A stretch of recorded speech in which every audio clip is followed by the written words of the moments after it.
On a, comme je le disais tout à l'heure, une druide qui s'appelle Wally, une elfe qui s'appelle Éolielle, une grande blonde, deux nains jumeaux, jeunes et fougueux, un troll massif, donc 2,50 m, vraiment il est beaucoup plus grand et plus gros que les autres, c'est le bourrin du groupe, et un nécromant, donc un sorcier.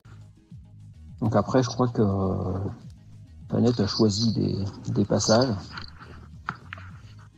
Oui, ce sont des petits extraits que j'ai voulu choisir pour donner un petit peu une idée de l'ensemble du roman.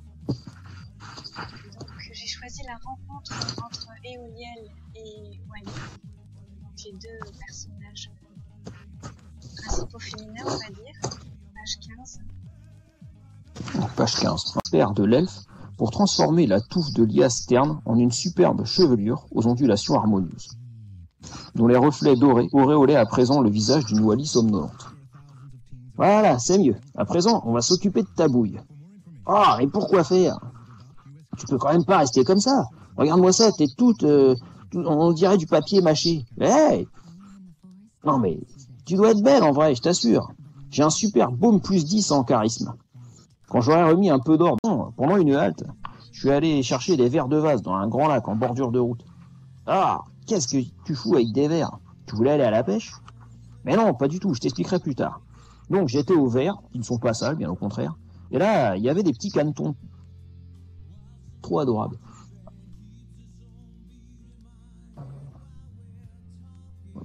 Bonsoir.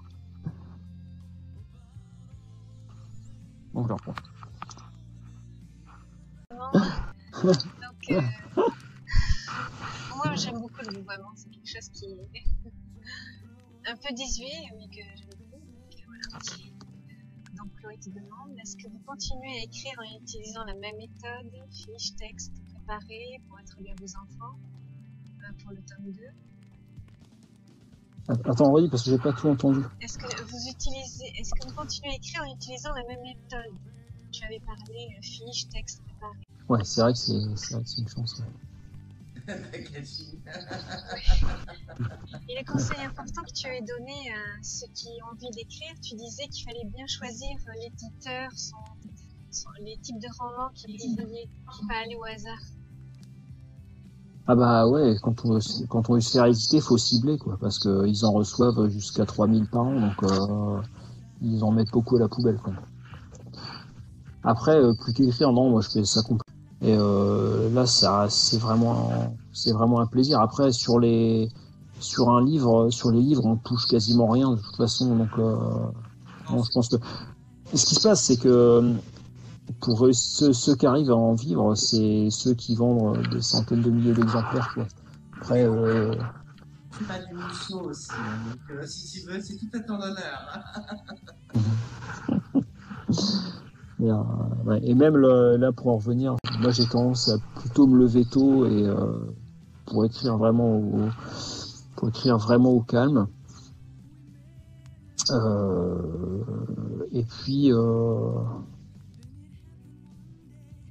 ce qui se passe, c'est que dans les aventures comme ça, il y a ce que j'appelle moi des nœuds.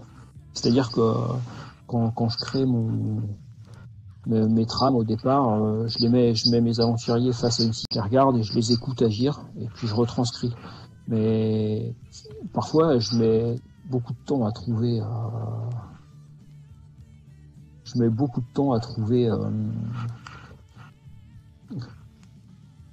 Ouais, merci, c'est gentil. Parfois, je mets vraiment beaucoup de temps à trouver les solutions. Ça peut prendre. Ça peut prendre. Est-ce que ça t'arrive de les trouver dans les rêves? Est-ce que ça t'arrive de rêver d'un soirée Alice?